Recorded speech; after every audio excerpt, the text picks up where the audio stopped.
Herkese merhaba, kanalıma hoş geldiniz. Ben Sevgi. Kanalımda Kendin Yap projelerine yer veriyorum.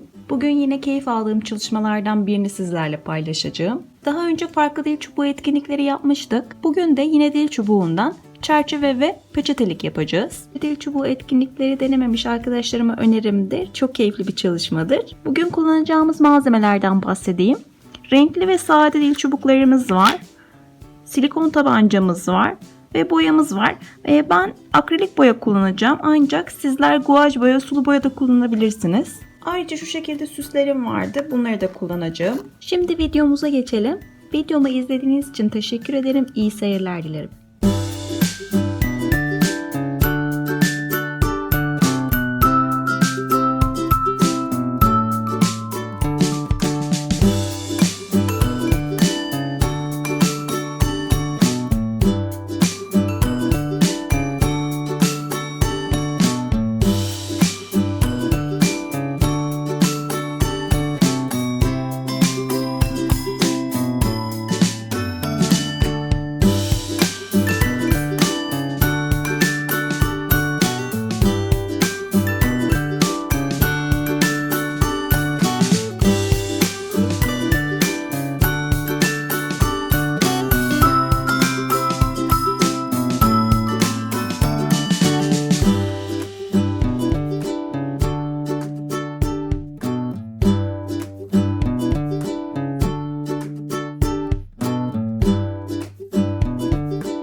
Duvar çerçeve tablomuz ve peçeteliğimiz hazır. Gördüğünüz gibi yapımı oldukça basit. Dil çubuğu yerine dondurma çubuklarını da biriktirip bu tür etkinlikler yapabiliriz. Şimdi peçeteliğimize peçetelerimizi koyalım ve çerçeve tablomuzu duvarımıza asalım.